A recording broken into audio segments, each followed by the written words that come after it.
ladies and gentlemen, the President of the United States and the Prime Minister of Israel.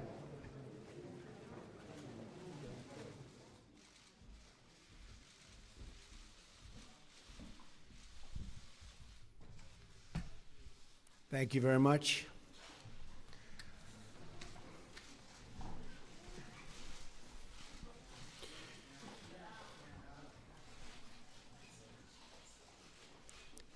Thank you. Today I have the honor of welcoming my friend, Prime Minister Benjamin Netanyahu, to the White House. With this visit, the United States again reaffirms our unbreakable bond with our cherished ally, Israel.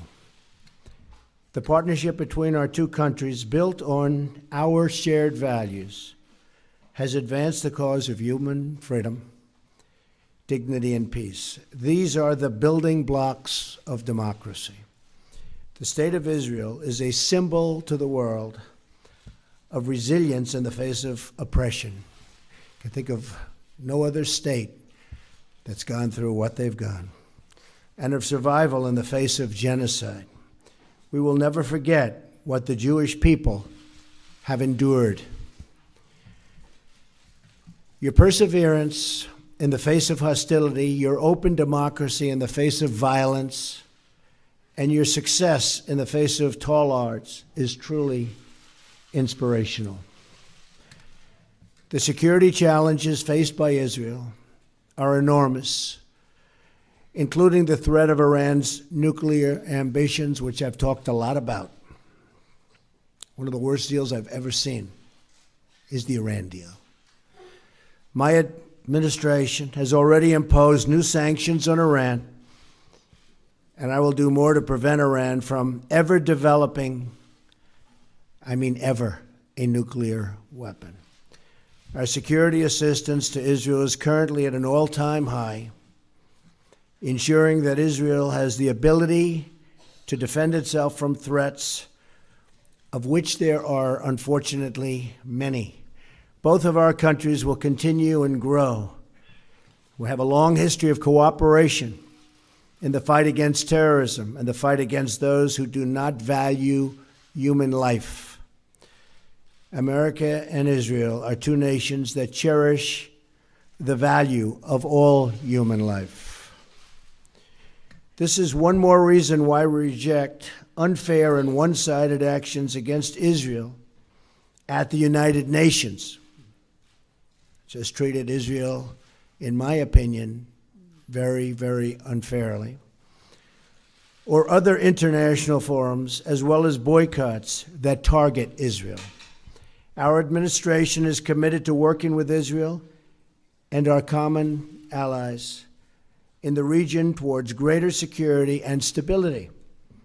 That includes working toward a peace agreement between Israel and the Palestinians. The United States will encourage a peace and really a great peace deal. We'll be working on it very, very diligently. Very important to me also, something we want to do. But it is the parties themselves who must directly negotiate such an agreement. We'll be beside them. We'll be working with them. As with any successful negotiation, both sides will have to make compromises. You know that, right? Both sides. I want the Israeli people to know that the United States stands with Israel in the struggle against terrorism. As you know, Mr. Prime Minister, our two nations will always condemn terrorist acts. Peace requires nations to uphold the dignity of human life and to be a voice for all of those who are endangered and forgotten. Those are the ideals to which we all and will always aspire and commit. This will be the first of many productive meetings, and I again, Mr. Prime Minister, thank you very much for being with us today. Mr. Prime Minister, thank you.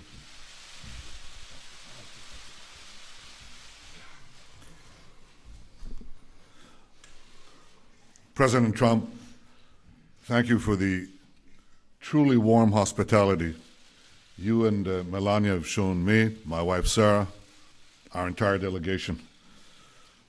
I deeply value your friendship. To me, to the State of Israel, it was so clearly evident in the words you just spoke. Israel has no better ally than the United States. And I want to assure you, the United States has no better ally than Israel. Our alliance has been remarkably strong. But under your leadership, I'm confident it will get even stronger. I look forward to working with you to dramatically upgrade our alliance in every field, in security, in technology, in cyber and trade, and so many others, and I certainly welcome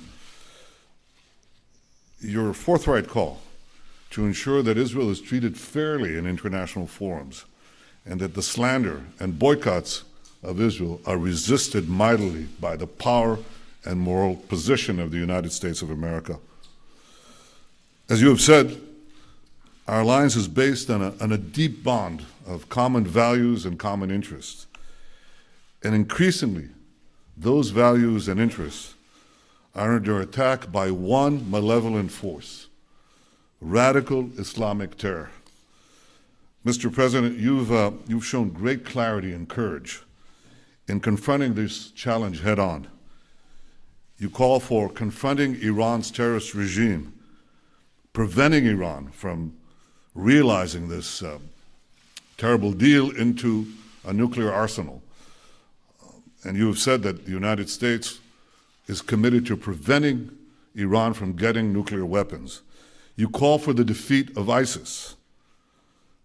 Under your leadership, I believe we can reverse the rising tide of radical Islam. And in this great task, as in so many others, Israel stands with you, and I stand with you. Mr. President, in rolling back militant Islam, we can seize an historic opportunity. Because for the first time in my lifetime, and for the first time in the life of my country, Arab countries in the region do not see Israel as an enemy, but increasingly as an ally. And I believe that under your leadership, this change in our region creates an unprecedented opportunity to strengthen security and advance peace. Let us seize this moment together. Let us bolster security. Let us seek new avenues of peace. And let us bring the remarkable alliance between Israel and the United States to even greater heights. Thank you, Mr. President. Thank you. Again, thank you.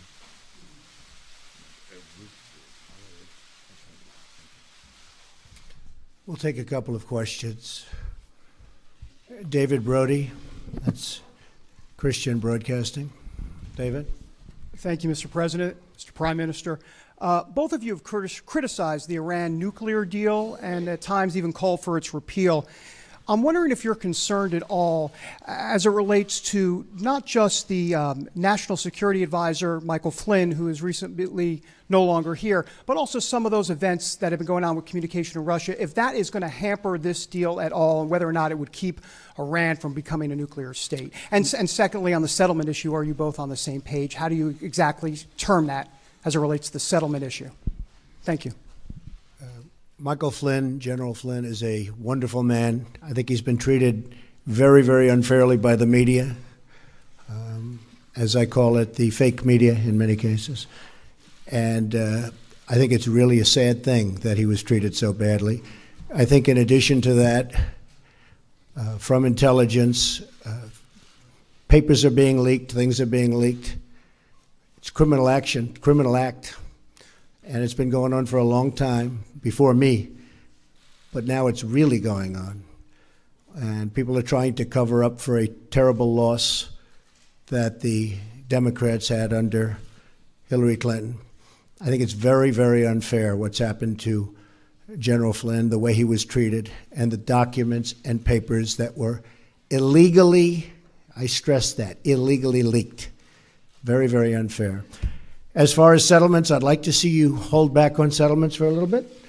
We'll work something out, but I would like to see a deal be made. I think a deal will be made. I know that every president would like to. Most of them have not started till late because they never thought it was possible. And it wasn't possible because they didn't do it. But Bibi and I have known each other a long time. A smart man, great negotiator. And I think we're going to make a deal. It might be a bigger and better deal than people in this room even understand. That's a possibility. So let's see what we do. Let's try it. Doesn't sound too optimistic, but that's he's a good negotiator. That's the art of the deal. I also want to thank. I also want to thank Sarah. Could you please stand up? You're so lovely, and you've been so nice to Melania. I appreciate it very much.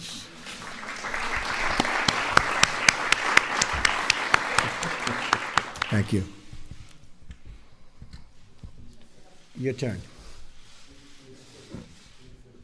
Was it Udi Segal? Yeah, please, go ahead. Thank you very much. Mr. President, in your vision for the new Middle East peace, are you ready to give up of the notion of two-state solution that was adopted by previous administration? And will you be willing to hear different ideas from the prime ministers, as some of his partners are asking him to do, for example, annexation of parts of the West Bank and unrestricted settlement constructions? And one more question, are you going to fulfill your promise to move the U.S. Embassy in Israel to Jerusalem, and if so, when? And Mr. Prime Minister, did you come here tonight to tell the President that you are backing off the two-state solution? Thank you. So I'm looking at two-state and one-state, and I like the one that both parties like. I'm very happy with the one that both parties like. I can live with either one. I thought for a while the two-state looked like it may be the easier of the two. But honestly, if Bibi and if the Palestinians, if Israel and the Palestinians are happy, I'm happy with the one they like the best. As far as the embassy moving to Jerusalem, I'd love to see that happen. We're looking at it very, very strongly. We're looking at it with great care, believe me. And we'll see what happens. Okay? Thank you. I read yesterday that an American official said that if you ask 5 people what 2 states would look like, you'd get 8 different answers. Well, Mr. President, if you asked 5 Israelis, you'd get 12 different answers. But rather than deal with labels, I want to deal with substance. And it's something I've hoped to do for years in a world that's absolutely fixated on labels and not on substance. So here's the substance. There are 2 prerequisites for peace that I laid out several years ago, and they haven't changed. First, the Palestinians must recognize the Jewish state. They have to stop calling for Israel's destruction. They have to stop educating their people for Israel's destruction. Second, in any peace agreement, Israel must retain the overriding security control over the entire area west of the Jordan River, because if we don't, we know what will happen. Because otherwise, we'll get another radical Islamic terrorist state in the Palestinian areas, exploding the peace, exploding the Middle East. Now, unfortunately, the Palestinians vehemently reject both prerequisites for peace. First, they continue to call for Israel's destruction inside their schools, inside their mosques, inside the textbooks. You have to read it to believe it. They even deny, Mr. President, our historical connection to our homeland. And I suppose you have to ask yourself, why are Jews called Jews? Well, the Chinese are called Chinese because they come from China. The Japanese are called Japanese because they come from Japan. Well, Jews are called Jews because they come from Judea. This is our ancestral homeland. Jews are not foreign colonialists in Judea. So unfortunately, the Palestinians not only deny the past, they also poison the present. They name public squares in honor of mass murderers who murdered Israelis, and I have to say also murdered Americans. They pay monthly salaries to the families of murderers, like the family of the terrorist who killed Taylor Force, a wonderful young American, a West Point graduate, who was stabbed to death while visiting Israel. So this is the source of the conflict. The persistent Palestinian refusal to recognize a Jewish state in any boundary, this persistent rejectionism, that's the reason we don't have peace. Now that has to change. I want it to change. Not only have I not abandoned these two prerequisites of peace, they've become even more important because of the rising tide of fanaticism that has swept the Middle East and has also, unfortunately, infected Palestinian society. So I want this to change. I want those two prerequisites of peace, substance, not labels. I want them reinstated. But if anyone believes that I, as Prime Minister of Israel, responsible for the security of my country, would blindly walk into a Palestinian terrorist state that seeks the destruction of my country, they're gravely mistaken.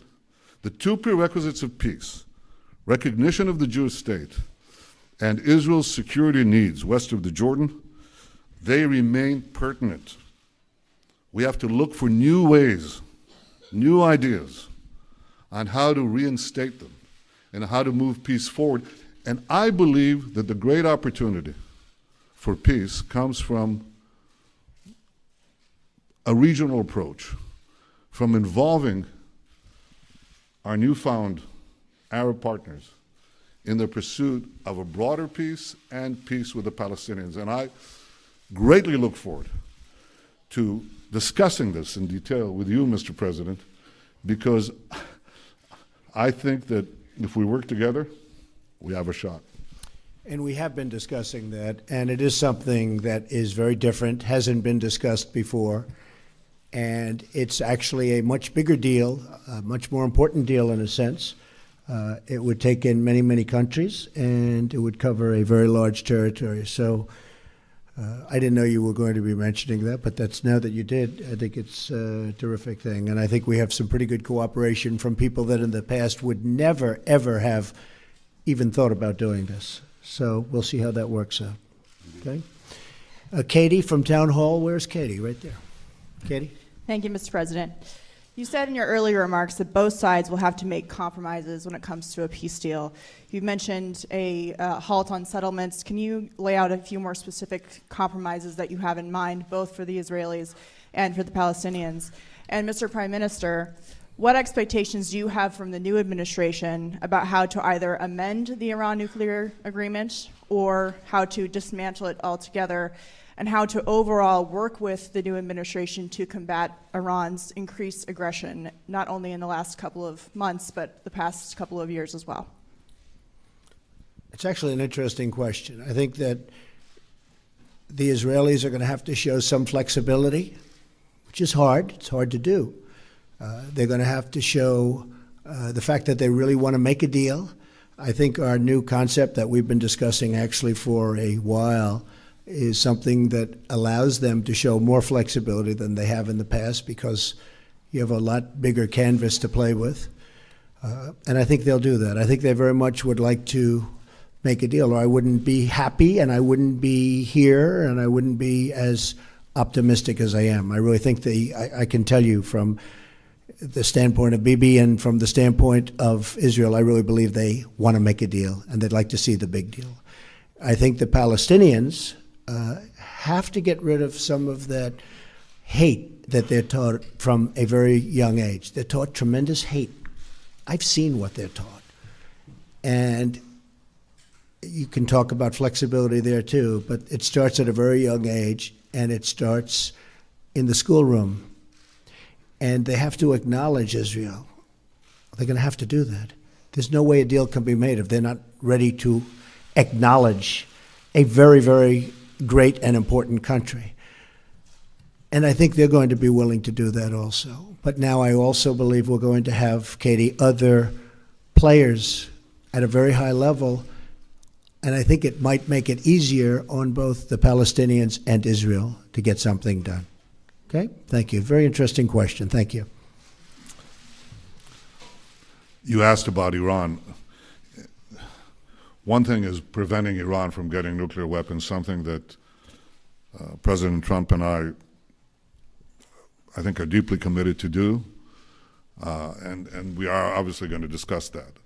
I think beyond that, President Trump has led a very important effort in the past few weeks, just coming into the presidency. He pointed out there are violations, Iranian violations on ballistic missile tests. By the way, these ballistic missiles are inscribed in Hebrew. Israel must be destroyed. The Iranian Foreign Minister Zarif said, well, our ballistic missiles are not intended against any country. No.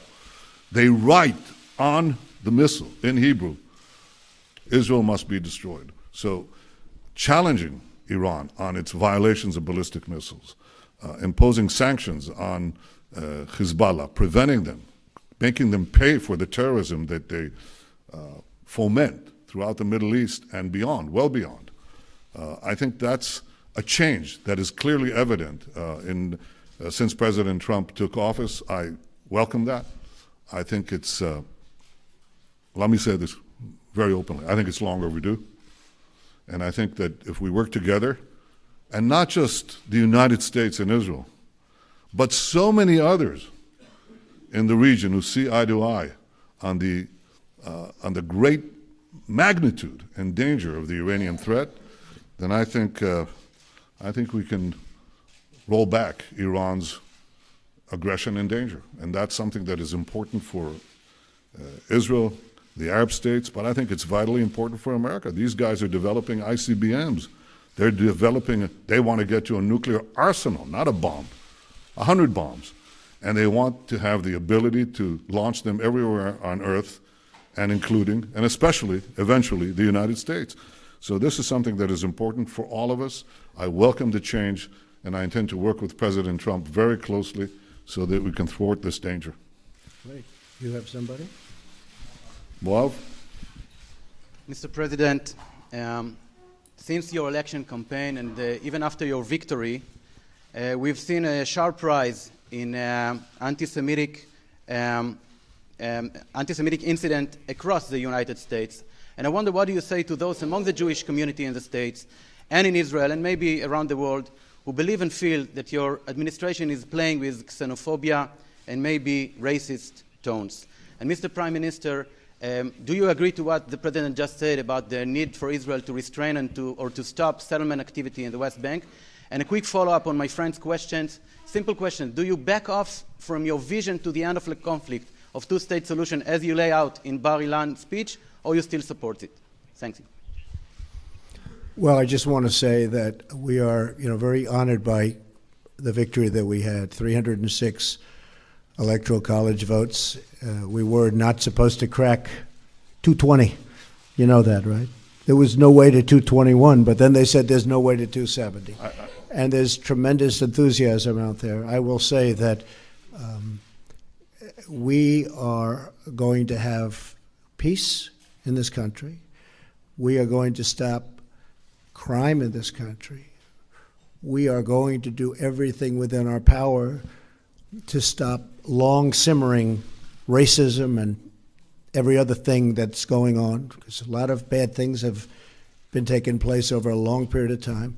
I think one of the reasons I won the election is we have a very, very divided nation, very divided. And hopefully I'll be able to do something about that. And it was something that was very important to me. As far as people, Jewish people, so many friends, a daughter who happens to be here right now, a son-in-law, and 3 beautiful grandchildren. I think that you're going to see a lot different United States of America over the next 3, 4, or 8 years. I think a lot of good things are happening, and you're going to see a lot of love. You're going to see a lot of love. Okay? Thank you. I believe that the issue of the settlements is not the core of the conflict, nor does it really drive the conflict. I think it's an issue. It has to be resolved in the context of peace negotiations. And I think we also are going to speak about it, President Trump and I, so we can arrive at an understanding, so we don't keep on bumping into each other all the time on this issue, and we're going to discuss this. on the question you said, you just came back with your question to the problem that I said. It's the label. What does Abu Mazen mean by two states, okay? What does he mean? A state that doesn't recognize the Jewish state, a state that basically is open for attack against Israel? You know, what are we talking about? Are we talking about Costa Rica, or are we talking about another Iran? So obviously it means different things. I told you what are the conditions that I believe are necessary for an agreement. It's the recognition of the Jewish state, and it's Israel's security control of the entire area. Otherwise, we're just fantasizing. Otherwise, we'll get another failed state, another terrorist Islamist dictatorship that will not work for peace, but work to destroy us, but also destroy any hope for a peaceful future for our people. So I've been very clear about those conditions, and they haven't changed. I haven't changed. If you read what I said 8 years ago, it's exactly that. And I repeated that again and again and again. If you want to deal with labels, deal with labels. I'll deal with substance. And finally, if I can respond to something that I know from personal experience. I've known President Trump for many years. And to allude to him, or to his people, his team, some of whom I've known for many years too,